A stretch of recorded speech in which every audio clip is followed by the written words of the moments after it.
So now we'll solve question number 14. Question number 14 of problem set number 2.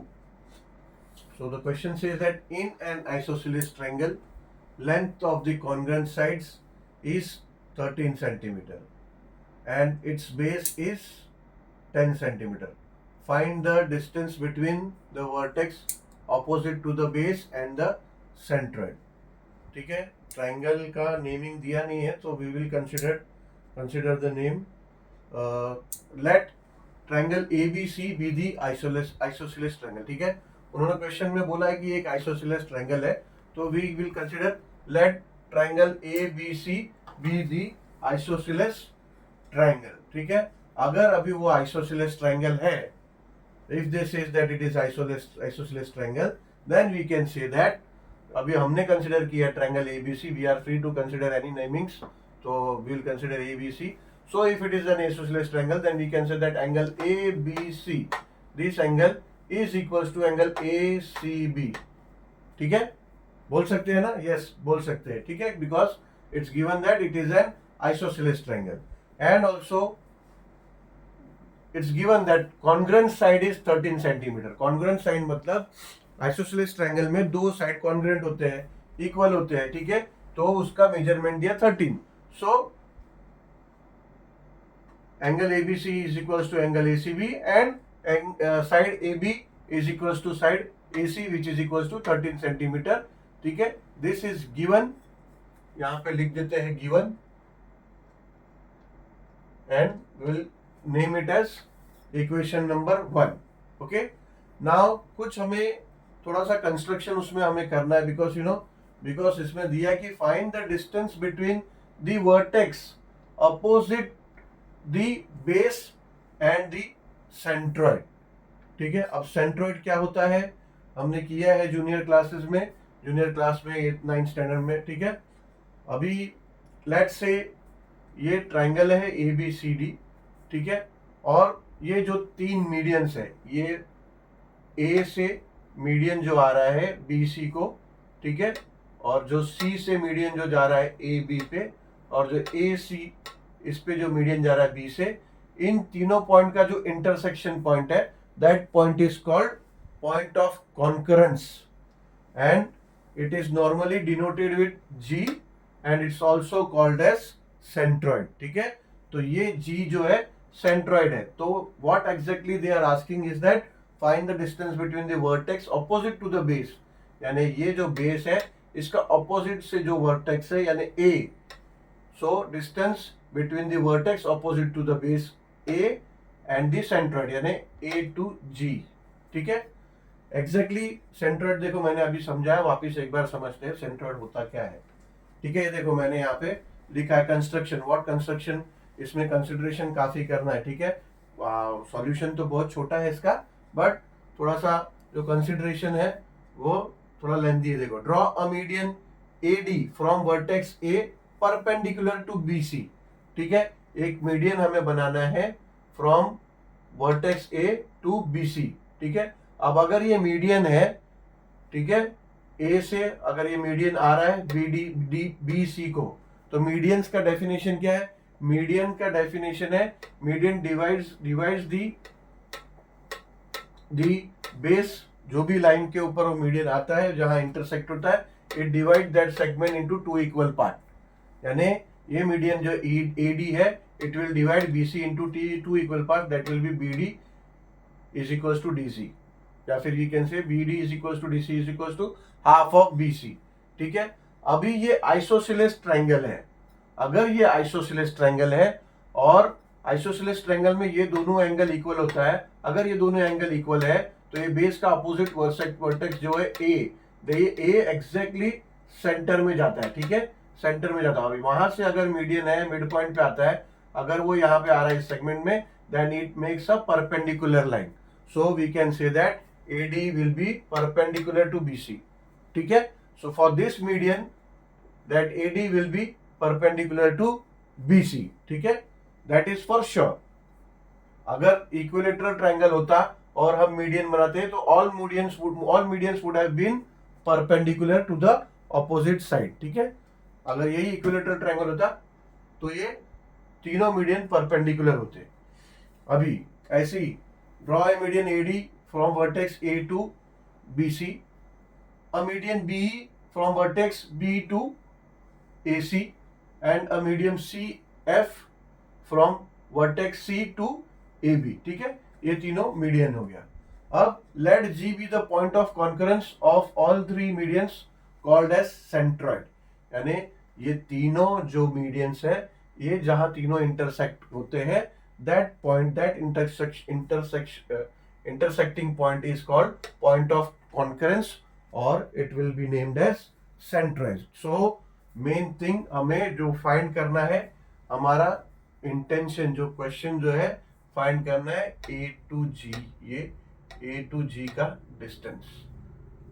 ठीक है, अभी देखो इतना कंसिडरेशन हमने किया ना, अब दो और एक दो चीजें उसको समझ लेते हैं, फिर बाद में बहुत आसान हो जाएगा। ठीक है, क्वेश्चन दिखने में क्योंकि कंसिडरेशन उसका बड़ा है, ठीक है, इसलिए हमें थोड़ा सा लेंदी लग रहा है, बट इट्स नॉट सो लेंदी। ठीक है, एक बार क्वेश्चन अच्छे से समझ में आया तो बहुत इजी है। अब देखो, अगर ये सेंट्रोइड है तो सेंट्रोइड की एक प्रॉपर्टी है, प्रॉपर्टी है सेंट्रोइड की कि जो ये ए जी है, ए जी ये सेंट्रोइड है, ये सेंट्रोइड, तो ये सेंट्रोइड इस तरह से आता है कि दिस ए जी, ये A G ratio G D जो होगा ना, A G ratio G D will be 2:1। ठीक है, ये सेंट्रोइड का प्रॉपर्टी है, 9th स्टैंडर्ड में ट्राइंगल्स में हम कर चुके हैं। ठीक है, तो ये A G ratio G D will become 2:1, hence we can say that A G is equals to 2/3 of A D, और we can say that G D is equals to A D upon 3। ठीक है, ये देखो कैसे हुआ, अभी ये A G ratio G D is equals to 2:1 है। ठीक है, यानी कि ये जो एडी है, एडी को अगर हमने 3 पार्ट्स में डिवाइड किया, अगर इसको 3 पार्ट्स में हम डिवाइड करेंगे तो क्या हो जाएगा, AD upon 3 plus AD upon 3 plus AD upon 3। ठीक है ना, अगर किसी चीज को 3 पार्ट्स में डिवाइड करोगे तो उसको ऐसे लिखना पड़ेगा ना। हाँ, एक कोई भी एक चीज है तो उसको 3 हिस्से में बांटोगे तो क्या होगा, 1/3, एक 3 हिस्सा किया उसका एक हिस्सा, 3 हिस्सा किया उसका एक हिस्सा। ठीक है, तो AD upon 3, AD upon 3, AD upon 3, ये 3 हिस्सा हुआ। ठीक है, अगर ये तीनों को ऐड करोगे आप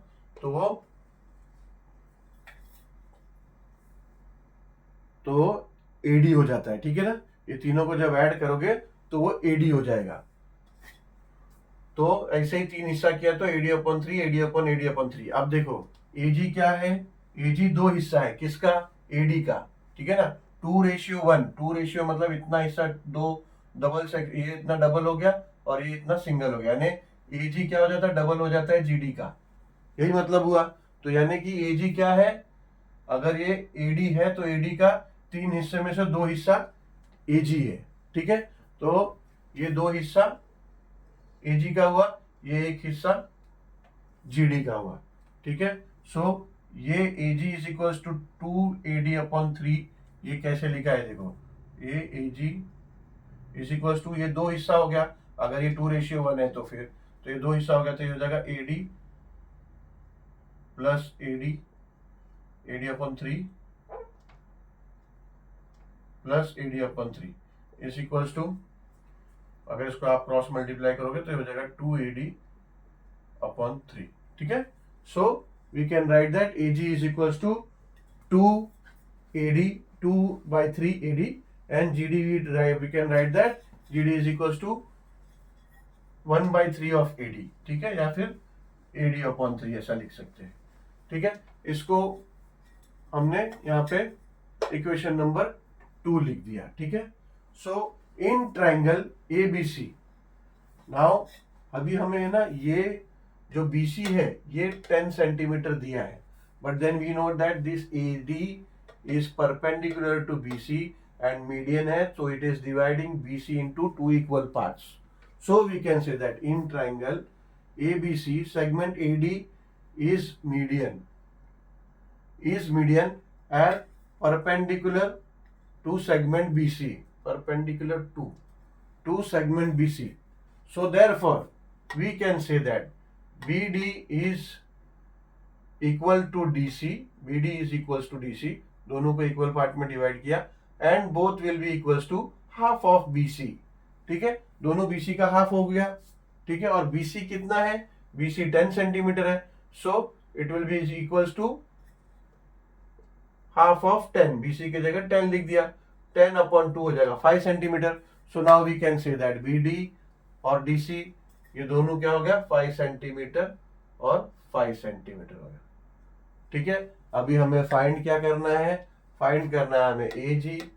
तो अगर हम ये ट्रायंगल देखें, अभी ये ट्रायंगल देखें या फिर ये ट्रायंगल देखें, हमको दो साइड पता चल गया है, तीसरा साइड ये AD फाइंड कर लेंगे. AD फाइंड कर लिया तो हमें पता है कि AG क्या है? AD का 2/3 बाई AD है. सो हमको AG मिल जाएगा. ठीक है, इतना ही है.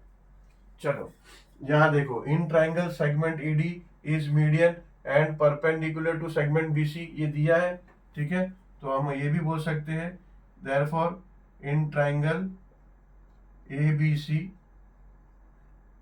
एंगल, नहीं ट्रायंगल ADC लेते हैं, ABC नहीं, ABC लेके कोई यूज नहीं है. हमें जो फाइंड करना है तो ट्रायंगल ADC लेंगे हम. ठीक है, so therefore in triangle ADC angle ADC is equals to 90 degree. ठीक है, ये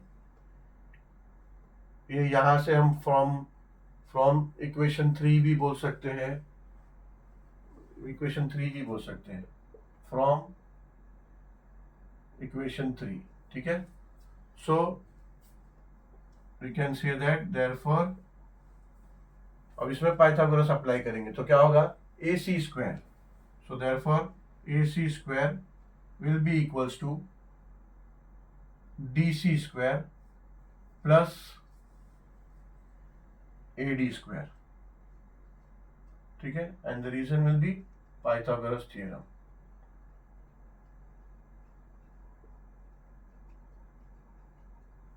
So therefore AC square it's given as 13, AC 13 दिया है, so 13 का square is equals to DC square. DC square we found here 5 centimeter from 3. ठीक है, so it will be 5 का square plus AD we don't know, so AD square will keep like that. Reason यहाँ देते हैं because we replace DC with 5, so that will be from 3, from equation 3. Therefore 13 square is 169, so we'll write here 169 is equals to 5 का square होता है 25 and then AD square. So we'll take this 25 here, 169 minus 25 will be equals to AD square, and therefore we can say that this will be 144 is equals to AD square, or you can say that AD is equals to square root of 144 which will be equals to 12. ठीक है, तो AD मिल गया हमें 12, but unit क्या है? Unit दिया हुआ है, so will have to write here centimetre. So therefore AD is equals to 12 centimetre. But the intention, our intention is to find AG. ठीक है, because the question is asked that find the distance between the vertex opposite to base and the centroid, that is AG. We need AG, but we now we know the relation between AD and AG. ठीक है, so हम क्या करेंगे? यहाँ पे divide कर लेते हैं इसको.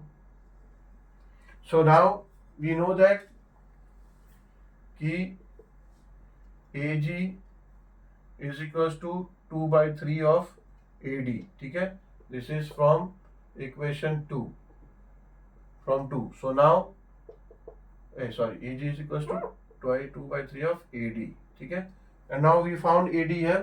ये AD को हम यहाँ पे इक्वेशन 4 कर देते हैं. ठीक है, so now we can write AG is equals to 2/3 of what we found AD is 12 centimeter. So 12. अभी ये यहाँ लिख देंगे from from equation 4, from 4.